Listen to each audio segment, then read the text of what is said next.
Numerous reports indicate that manufacturing has emerged as the favorite target of ransomware groups and hackers. In response, a new report from Industrial Media discusses the evolution of industrial cybersecurity, its current state, and the tactics hackers are using, including phishing schemes, malware, and ransomware attacks. It also details solutions and arming manufacturers with the knowledge and resources needed to win more fights on this highly complex and ultra-competitive battlefield. Download the industrial sector's new battlefield by going to manufacturing.net/cyber.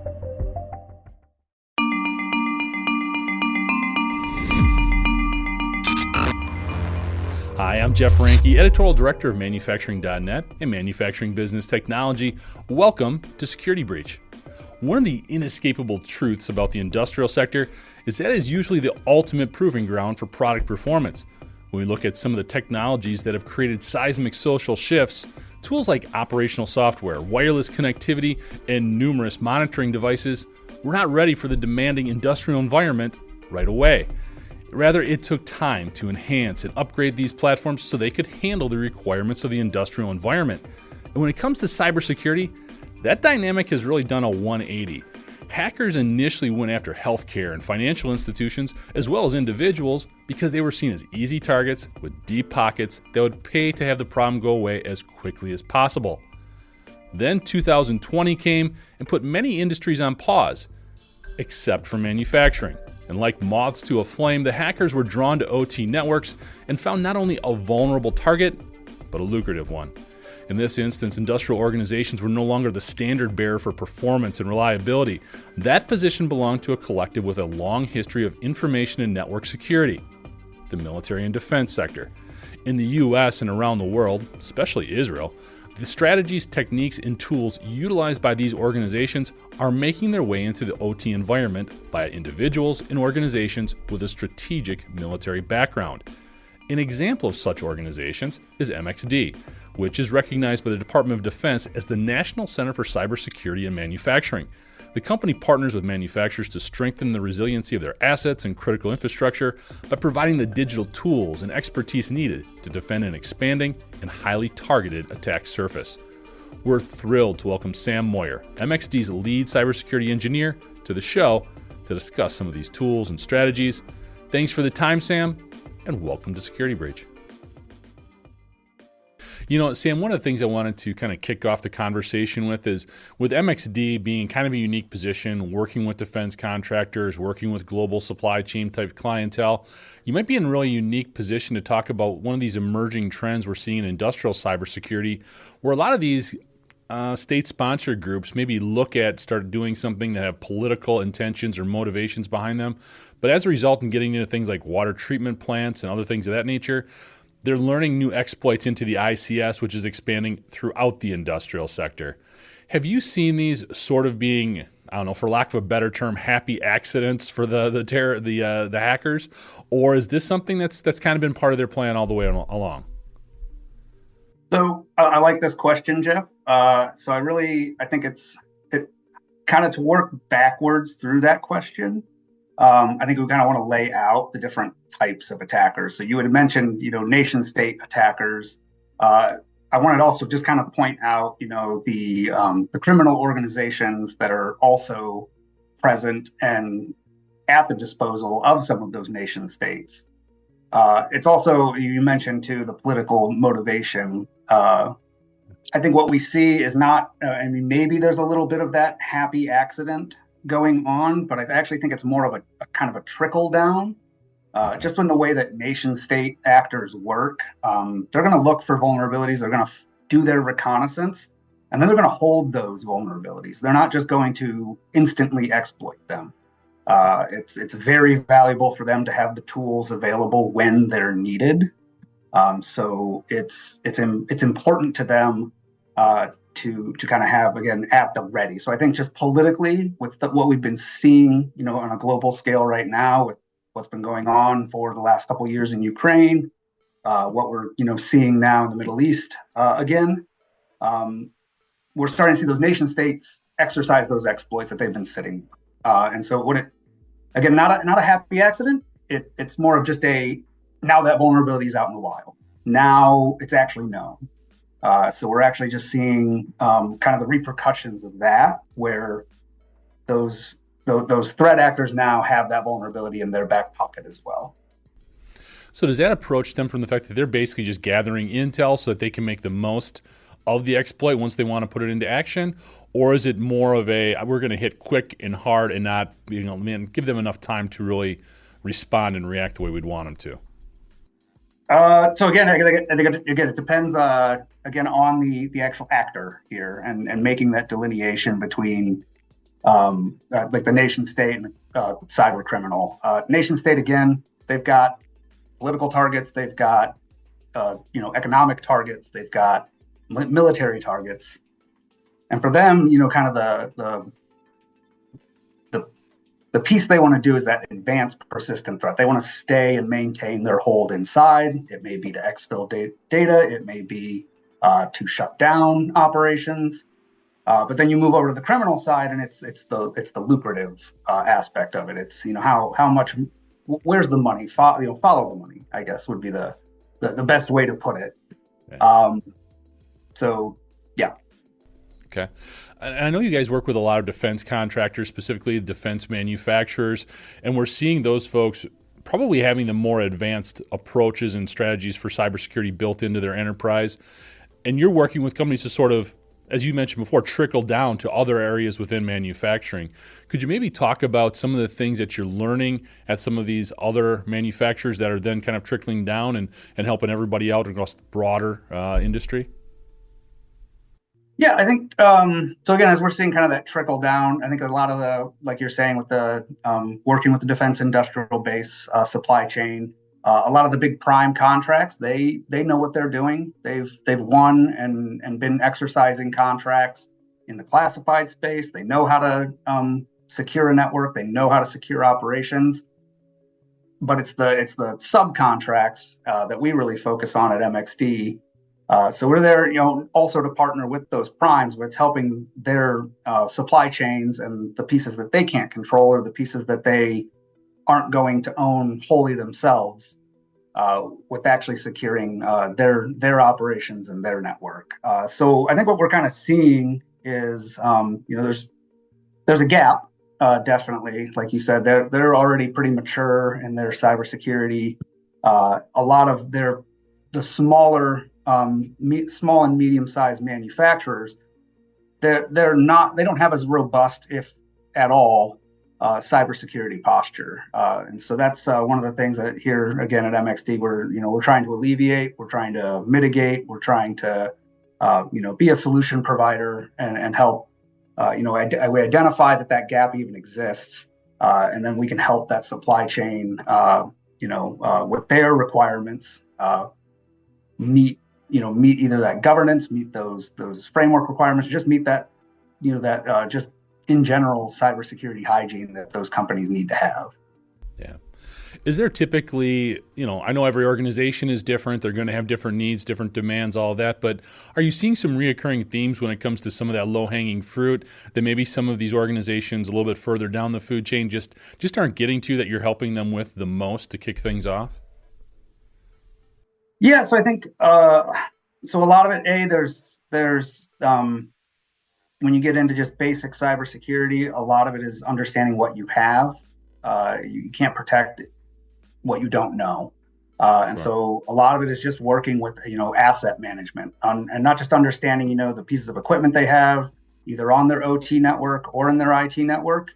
But it's also, understanding how those correlate, but also understanding, software levels of everything that's on those assets. So they may be doing a good job of understanding all of the assets they have, that they know they have, this manufacturing run or this cell has these devices, but we're seeing that they're not really tracking on that more, on the software level, on the patching level, what it's actually supporting. And that's something that needs to be, is one of those things that also needs to be tracked.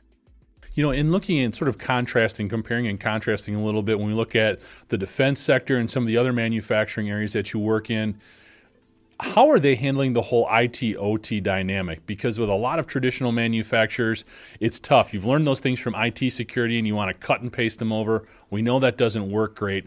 Are you seeing some things in terms of either getting out of the siloed approach from some of those defense folks that is trickling over in terms of lessons learned that we can apply to the broader industrial sector? So I'd love to say yes, I do.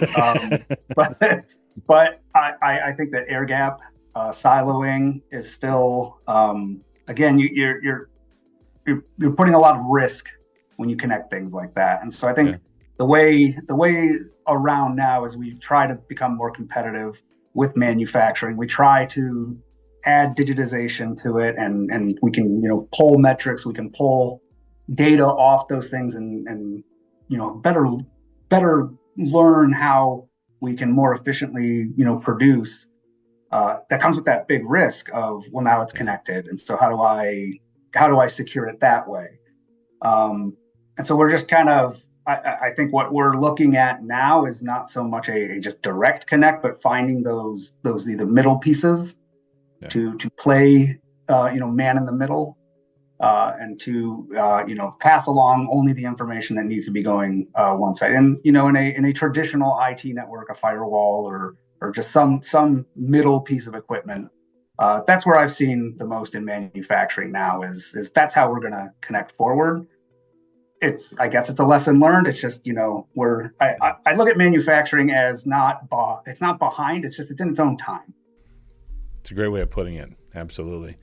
Is that, when we look at a lot of these digital transformation strategies that manufacturers are looking to implement from a cybersecurity perspective, are you seeing one area that, boy, you can hammer them as much as you want to, if they're just really resistant potentially to one particular strategy or approach that could potentially have a bigger impact if they could see it through and implement it? Yeah, I think that I've been lucky enough to actually go out and meet a couple different manufacturers where MXD is headquartered in Chicago, and I don't even know that there's actually just more of a resistance to even digitize. It's not even, and it may be because they're thinking down the rabbit hole of, I also have to secure it, and my operations are fine as they are. But I think that there's more reluctance to digitize, and I think some of that is in part due. When you look at, again, businesses being different, like we've discussed, manufacturing hasn't really had that disruptor that a lot of other industries have. So there isn't, while we want to push towards that, it's because we're saying to push, and it's not organic. There isn't that disruptive competitor coming through and saying, well, I'm going to build this that much better or that much quicker than you. And when you don't have that organically, it's tough to push them into, hey, we could do this better. I know a lot of them are also, and it's another thing that we actually work here at MXD through our Learn program, is the skills gap. I know that, again, I've talked to a couple manufacturers here, and they're just still on I need people working my second and third shifts. I can't even fill those roles. And if I can't fill that, I'm not thinking about digitization. I'm not thinking about cybersecurity. Do you think in the past that's always been sort of an issue with smaller manufacturers? They don't see themselves as, like you said, maybe having the competitive impetus to push them forward. As a result, a lot of these smaller manufacturers are also really not as attuned to the cybersecurity environment as they could be or should be. Do you see that size element still playing a big role in people's and companies' decisions to digitize or implement cyber? I mean, I think, like I said, I think it makes them resistant. I think that it's dying down. That kind of that we're because of our size, we're not a target, or we're not that important. Kind of to dispel that, it's again with those political motivations, with prime contractors being targeted because supply chains are so targeted. I'll bring it up as kind of that, you're guilty by association. So you're a target because of who you work with. And it may not be that because, you're only 10 people working and supplying this. It's not that. And And it's not just that they're going to target you because they want to shut you down. No, they could be targeting you because you're a way into that bigger target. Yeah, absolutely. Are there any either groups or tactics or strategies that you're seeing the hacker community really implement or really try to put more energy into lately? Anything kind of lighting up your radar right now in terms of a new group or new approach to what they're doing? Not really. I think it's all still kind of it's the old tried and true. It's again, manufacturing not being behind, but in its own time. We're seeing the things that we've seen for years in IT are making their way into the supply chain. We've been talking a little bit about MDX and some of the things you guys do. Maybe you could offer us a little more insight or detail about the company and who you work with. Absolutely. So I work for Manufacturing Times Digital, or better known as MXD. So we've actually, we're a public-private partnership founded in 2024. Again, we're a public-facing arm and not fully funded, but a lot of our funding does come through the DoD. And we actually just hit, again, like we said, we were founded in 2014, so we actually just hit our 10-year. And with that, we've had 10 years to kind of look back and at all of, what we've accomplished and kind of, either streamline or fine tune the things that we're doing. So I'm excited. I joined the company almost 2 years ago now, and it's been an exciting place to work. It's been a very neat opportunity. I was prior military myself, so to come and go from that side to the public sector, but still be able to work so closely with a lot of what I've already known has been unique. And then coming up in June, I'm excited for we're co-hosting with the Cybersecurity and Infrastructure Security Agency. They're going to bring in Idaho National Labs to do industrial control security training for a week at our facility. So that's just a few of the ways that we again can be that convener. We can bring either the government or large prime contractors that have these unique problems, and we can find and vet these solution providers. You said MXD has been around for about a decade, around 10 years. Obviously, industrial cybersecurity concerns go way before that, but to me, it really feels like 2020 was a real turning point in terms of opening people's eyes within the industrial community as to how important cybersecurity is. In your experience, Sam, have you seen sort of that benchmark point or event? Was it SolarWinds or Colonial Pipeline or any of the things going on now that you think has really been a turning point in terms of people waking up and wanting to pay more attention to these issues? Yeah, I think things like Colonial Pipeline, I think that was definitely a big push into why this is important. I think another global, the COVID-19, the global pandemic, I think that really showcased how imperative supply chains, how important logistics are, how quickly we can be cut off from, and that wasn't even a cyber attack. That's just real world. We're making the decision to shut it down, and how quickly it starts to degrade. Or a lot of our economy is built on that just-in-time logistics. That when we start to purposefully shut it down, we don't maybe think of those third, fourth order effects. So, nobody move. Oh, now there's a toilet paper shortage. So I do think that has kind of brought its way over to cybersecurity, though, and that, okay, if we can tell ourselves to shut down and this is what it does, what happens when somebody else shuts us down? What do we need to do to get us right back going the way we need to be, so we don't have another toilet paper shortage? Yeah, exactly. And let's talk a little bit more about that response. One of the biggest topics, and I'm sure you deal with it more than you'd ever want to, is obviously ransomware. It's been a huge, huge issue in the industrial sector. Colonial Pipeline was a ransomware attack. We've heard some other ones from Clorox and Dole Foods and some other people as well. One of the things that's really drawn my attention is the fact that we see statistics indicating that manufacturers are paying very frequently, much more frequently even than in the past. What is your feeling there? We understand we want to get things up and running there, but Why do you think manufacturers have become so quick to make that payment? Is it just to get up and running? Is it because the attack itself is too complex, or are there other factors at play here? Yeah, it's an interesting question because so right now we're actually 20, so quarter one 2024 is actually the lowest on record of ransomware payments.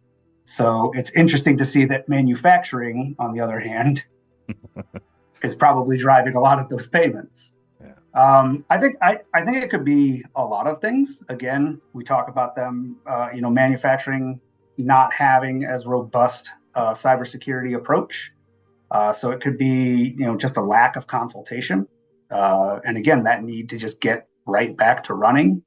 It could be, again, if they're not insured and they're not working with an insurance provider and asking those questions, oh, I got a ransom payment, should I pay it?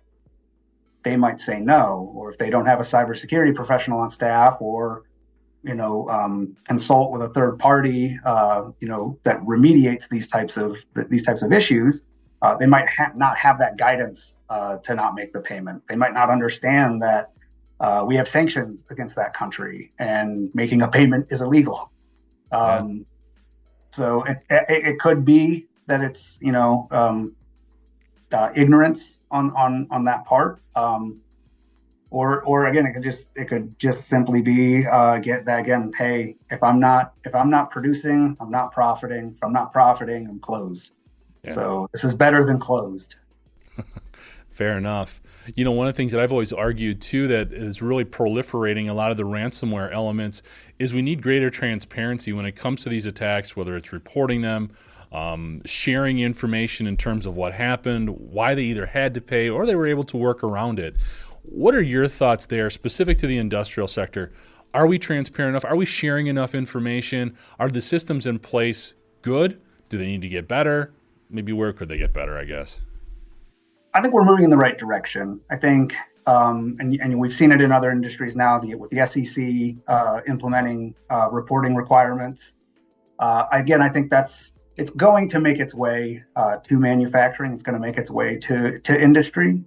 And we're already starting to see that in kind of the governance side. We're working through, the CMMC for, federal contractors, where, and even in DFARS already, there are reporting requirements if you've had a breach, if you've had a known security incident. So those already exist. I think we could do a better job of educating small and medium manufacturers of their requirement. It might just be that we haven't been holding them to it. Or it could also just be, I don't know which avenue to even go. And so maybe providing, a more streamlined resource for them to report that stuff. And also maybe even just to demystify that reporting isn't necessarily going to be bad. We're all going to get better together. But the only way we're going to do that is if we can, aggregate some of that data around how are these things happening. No, I'd agree. I think that's well said. Do you think, is this something industry can do itself? Do we need more government accountability or enforcement? What would be your take there? That's a tough one for sure. Because like I said, we're working both sides of it. We want to make manufacturers more competitive in the U.S. We want to, empower them. We want to make it easier. We want to help them digitize. And we also have to think about the security side, and then with that comes, like I've already mentioned, the CMMC program. Working through how do we take some frameworks that have already been working within the federal government? How do we make them apply to non-federal entities? And that's difficult because we want to grow the industrial base. But regulations rarely grow things. They usually end up shrinking them, or at least in the short term. So, like I said, we're in a growing pain period, I would say, right now. A lot of the frameworks and stuff that we want to, or for regulation, are still in their infancy. We're still working through how the best approach is to even implement that. Yeah. Well, yeah, I think that is a universal thought right there in terms of trying to figure out the best way to do it right now. One of the things I have to ask about, and you mentioned it a little bit before as well, is artificial intelligence. When we look at the role that it can play in cyber, we know the bad guys are using it. We know the good guys can figure out some ways to use it as well. Do you have a feel in terms of who do you think is using it better, or what is maybe the overall bigger impact of artificial intelligence when it comes to industrial cybersecurity? Yeah, earlier today I just saw a little web comic and it got me laughing because it was just hey Frank, take the sales pitch and remove just Control F and remove crypto and replace it with AI. Uh, so there is a lot of buzz just around AI, and everything's AI right now, or machine learning. But to get back to your question, I think I couldn't tell you who's using it better. I think that it's important to understand that just a lot of the cybersecurity tools we have, I mean, they've been using, what we think of as AI, and I think it's become mainstream because of generative AI. But I mean, AI has been in use in the background in SIEM tools for years. It's great at parsing data and being able to, aggregate and elevate just the things you really want to know about. But I do see that our tools will continue to get better. I think one of the areas where AI, especially generative AI, is going to help is going to be, in those, okay, I need to create an incident response plan. Well, we can, pretty quickly have generative AI spit out an incident response plan, and we're 80% done because all of the verbiage is there. But on the same time, too, I think, again, AI, one of the big problems, and this is one of the things I think we're going to see in the future, is there's just going to be, it's going to be way more advanced phishing. There's going to be, it's not just going to be a poorly worded email anymore with a link to make a payment or, in that regard, it's going to be very sophisticated. It will have, gleaned your company's website. It will know who your bosses are. It will, it'll know, it'll be able to know all of that background information to compose and build. And so it does kind of bring up the, I think a lot of, again, we can go back to the conversation about, different types of attackers in nation state and advanced cyber criminals. I think you'll probably start seeing a lot more, threats as a service. There'll just be more of that. I'm going to buy the tool, or I'm just going to, here's this quick, easy AI that can go and put that phishing campaign all together for me. And then it's just opportunistic, and you cast it out there and wait for somebody to bite. Again, I think our tools are going to get better at finding that. Maybe we won't be looking for those poorly worded emails. We'll be looking for emails that are written too good. But that might be the case we're going down. Yeah, I mean, AI has almost become like a phishing Grammarly for hackers. They can clean everything up by running it through there. And, you bring up an interesting point about AI sort of allowing more people to do this, but at the same time, I mean, I'm kind of half getting here, but you could almost see AI putting a lot of social engineering researchers out of work with the fact that it can do a lot of this stuff itself in terms of finding all that info. So it's kind of an interesting deal. This has been really great, Sam. When you look down the road a little bit, any big trends you're seeing that we should be aware of over the next, let's go short term, year and a half, something like that? Yeah, I think, using AI, we're going to see a lot more, a lot more clickable phishing emails. We're going to see a lot more of that human factor. It's going to be coming into play. We've already seen it with the the MGM hack. That was all social engineering and getting access to a developer's laptop, and that's all you need. I do think that we're going to see again, that AI is not going away. We're going to see that tool set being used a lot more. I think another thing we're going to have to be aware of too is just as we talked about, AI being used by threat actors, but also being used, on the good side to secure and help protect. I think there's a limit to that, because the more and more we use AI to automate, the less the human factor remembers that they still have to be aware, and they still need to be, looking out for these things. And indicators in email, you'll start to trust your systems too much. Or again, like I said, you could, generative AI, you could have it spit out a pretty decent incident response plan and be 80% of the way there, but you're losing that, the human knowledge of understanding and why it's important to understand that plan. And so you could apply that across any of the governance documents or any of the just cybersecurity paperwork that needs to get done. Yeah, generative AI can help us streamline that, but we do have to make sure that we're still bringing it back and making sure that the humans involved are still thought of. The humans involved are still trained and aware, and that they still have a very big part to play. Absolutely. No, can't overlook the people part of it. So, Sam, last question I got for you here, and I always like to ask this, especially of those who are involved in the defense side of things, who have military experience, because being in the Army for a little bit, we know all the bad stuff that can happen and trying to be prepared for it. So, when you put your head on the pillow tonight, even with all this knowledge that you have in terms of how vulnerable a lot of these super important and critical systems are, what gives you some reassurance? What helps you sleep at night a little bit right now? I think it's just you take it one day at a time, like anything. I think all it's an ebb and flow. We go back and forth on threat actors finding something, taking it down. We build it back up. I think just manufacturing and then the U.S. in general, we're very resilient. When we're brought with a problem, we'll figure it out. We all got through COVID together. We all have weathered lots.